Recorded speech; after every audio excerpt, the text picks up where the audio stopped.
यहाँ देखो, यहाँ इसका दूसरा पार्ट चलते हैं हम लोग, ठीक है। पहले पार्ट का सब क्वेश्चन बन गया टोटल, यानी कि हम 30-35 क्वेश्चन प्रैक्टिस कर लिए, सब बन गया ना, तो बन जाएगा इसी। अब चलो इसका आगे पार्ट चलते हैं 5.2, ये भी हमारा एपी है, इस चैप्टर का ही नाम फिर एपी ही है, इसको आगे का पार्ट हम देख लेते हैं। एपी मतलब सबको समझ आ गया, समांतर अंतर लेना है, समान अंतर, उसी को बोलते हैं हम एपी। तो यहां से देखो, अब एक नया सीरीज बता दे जो कल भी बताए थे। प्रथम पद को हम लोग ए बोलेंगे, प्रथम पद को क्या बोलेंगे, ए, और दूसरे पद को हम क्या बोलेंगे, ए प्लस डी, ठीक है। यानी कि दूसरा पद जो बना है उसमें ए और डिफरेंस दोनों छुपा है। तीसरे पद को हम क्या बोलेंगे, ए प्लस 2d, ठीक है। यानी कि दो डिफरेंस इसमें छुपा हुआ है। कितना डिफरेंस छुपा हुआ है, दो डिफरेंस। जैसे एपी बताए थे कल भी, ये 2 है, ये 4 है, ये 6 है, ये 8 है, आगे चलते रहेगा, तो ये एपी है। पहला कितना हुआ, ए यानी कि 2, दूसरा कितना, ए प्लस, इसमें डिफरेंस छुपा हुआ है, डिफरेंस इसको कर लेंगे, 4 में से 2 गया, 2 छुपा हुआ है, यानी कि 2 और 2 4, इसमें 2 डिफरेंस छुपा हुआ है ना, 2 डिफरेंस छुपा हुआ है, यानी कि डिफरेंस हमारा 2 था, 2 और 2 4, 4 यहाँ भी छुपा था और 2 यहाँ, 6 हो गया। यहाँ 3 डिफरेंस छुपा हुआ, ऐसी 4 डिफरेंस, 5 डिफरेंस, 6 डिफरेंस, ठीक है। चलो, तो ये प्रथम, द्वितीय, तृतीय, चतुर्थ इस प्रकार से चलते रहता है। तो हमने देखा कि एक एपी का निर्माण जो होता है ना, एपी का जो निर्माण होता है वो ए, अगला जो है ए प्लस डी होता है। यहां देखने दे, अगला जो होता है ए प्लस 2d होता है। एक भी क्वेश्चन नहीं बना होगा, कल का बना है, ए प्लस 3d होगा, और अगला क्या होगा, ए प्लस 4d। इस प्रकार से वो चलते रहेगा, ठीक है। लेकिन हमारे पास कोई ना कोई पद दिया होगा जो अंतिम पद होगा, अंतिम पद को हम लोग बोलते हैं an, या इसी को हम बोलते हैं tn, या इसी को हम बोलते हैं l, ठीक है। चलो, तो एपी जो हम कहते हैं, यानी कि ये A1 है, ये A2 है, ये A3 है, A4 है, A5 है, A6 है, ये नाम दे देते, ये पद है हमारा। यहां से हमने कल निकाले थे, इसी के ऊपर सवाल बनाए थे, सार्वअंतर यानी कि कॉमन डिफरेंस। कॉमन डिफरेंस तृतीय पद माइनस प्रथम पद। अब हम यहां से चलेंगे an, यानी कि अंतिम पद। ये क्या है, अंतिम पद है, an मतलब अंतिम पद।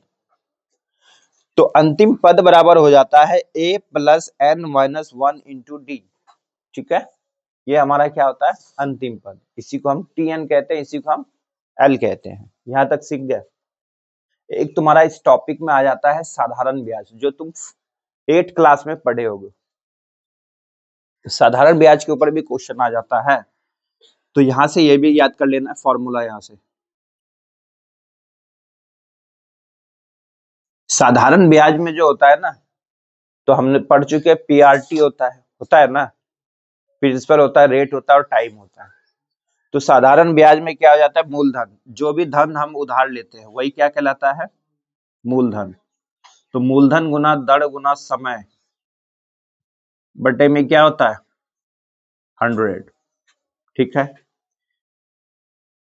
तो साधारण ब्याज क्या हो जाता है, P गुना R गुना T बटे 100। ये समझ आ गया। इसी को हम इंग्लिश में बोलेंगे सिंपल इंटरेस्ट। तो सिंपल इंटरेस्ट के ऊपर भी आ जाता है। तो सिंपल इंटरेस्ट बराबर P गुना R गुना T बटे 100, ठीक है। इस पे तुम्हारे सवाल देखने के लिए एक मिलता है। चलो, an समझ आ गया। एक और तुम्हारा यहाँ पे आ जाएगा, लगातार प्राकृतिक संख्याओं का योग, जैसे 100 प्राकृतिक संख्याओं का योग, ठीक है, उसका भी याद कर लोगे।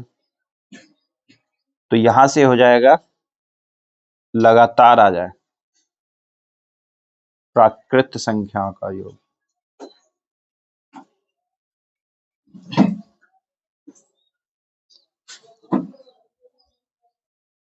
लगातार प्राकृत संख्याओं का योग क्या हो जाएगा, n यानी कि प्राकृत संख्या जितना भी दिया होगा, इनटू हो जाएगा n प्लस 1 बटे में 2। और ये क्वेश्चन, इस पे आज क्वेश्चन देखने के लिए मिलेगा। आज किसका एग्जाम है, मैथ का। और ये मिलेगा। प्राकृत संख्याओं का योग, जैसे बोल देंगे 5 प्राकृतिक संख्याओं का योग बताओ, यानी कि 1 2 3 4 5 ना। तो 5 प्राकृत संख्याओं का क्या ले लेंगे, 5 5 प्लस 1 बटे 2, तो कितना हो गया 5 इंटू 6 बटे 2, 2 एकम 2, 2 तिया 6, 5 तिया कितना आ गया 15 है। तो हमने क्या लिया 1 2 3 4 5, 5 4 9 और 9 और 3 12, 13 14 1 15 आया। ये तो छोटा है तो हम ऐसे भी जोड़ लिए, अगर पूछेगा 1000 तक बताओ तब इस पे चलोगे, ठीक है, याद रहेगा ये।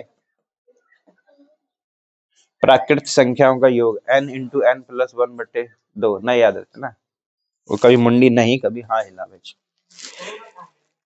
हाँ होगा, होगा का ही नहीं।